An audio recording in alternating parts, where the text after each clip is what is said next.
Welcome class.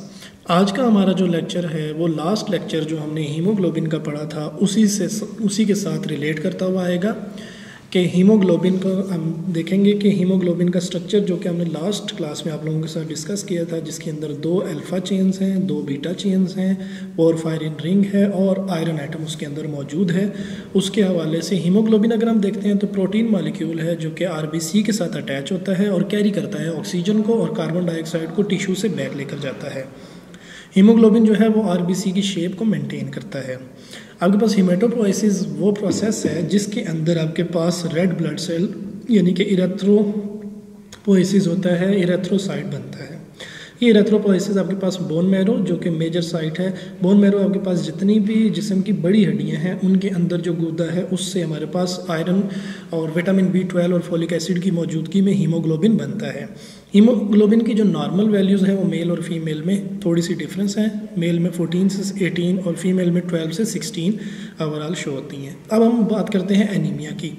Anaemia हमारे पास जो है वो reduction of HB concentration below the normal अगर हो जाए तो उसकी वजह से उस कंडीशन को हम क्या कहते हैं, एनीमिया कहते हैं। क्लिनिकल फीचर अगर हम देखेंगे तो रैपिडली प्रोग्रेस करती है और माइल्ड एनीमिया का कोई भी इस तरह से यूजुअली सिम्टम शो नहीं होते। जब आपका HB लेवल 9 से कम होता है तब अपने सिम्टम शो करते हैं। क्लिनिकल फीचर में वीकनेस, हेडेक वगैरह, ये पैलर आपके पास लिथार्जी का हो जाना और कार्डियक फेलियर अगर आपके पास कम्प्लेक्स जो मैकेनिज्म है उसमें ये इस्तेमाल होता है।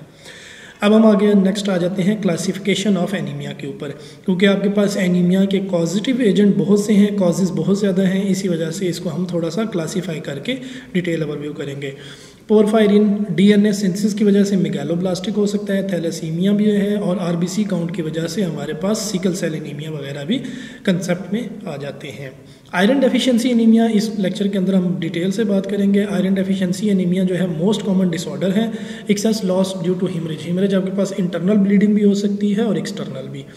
ये हम अगर बात करते हैं तो हम लीवर और आपके पास मैक्रोफेजेस किस तरह से बोन मैरो यूज़ करते हैं और आपके पास जो आयरन है वो फीसिस से आउट भी होता है।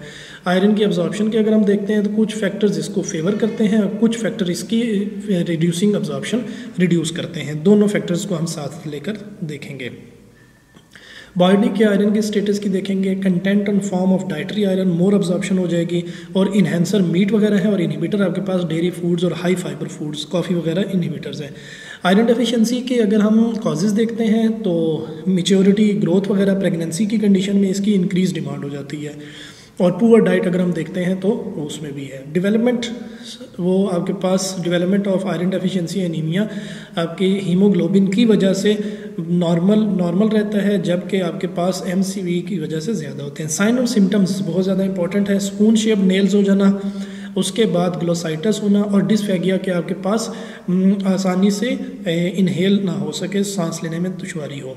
ट्रीटमेंट आयरन डेफिशिएंसी एनीमिया की आपके पास फेरस सल्फेट है वंस डेली 6 मंथ्स के लिए, या फिर इंट्रावेनस आपके पास फेरिक सुक्रोज के जो इंजेक्शन है वीनोफर वगैरह वो इस्तेमाल हो सकते हैं। प्रिवेंशन के लिए डाइटरी मॉडिफिकेशन आप कर सकते हैं, मीट को अपनी डाइट में लेकर आएँ, फूड को आप इस्तेमाल करें, आयरन सप्लीमेंट भी यूज़ किए जा सकते हैं लेकिन हाई रिस्क ग्रुप के लिए जस्ट। इसके बाद एनीमिया जो क्रोनिक डिजीज़ में कन्वर्ट हो सकता है, आपकी HIV, मलेरिया में टिश्यू नेक्रोसिस कॉज कर सकता है और मैलिग्नेंसी भी कॉज कर सकता है।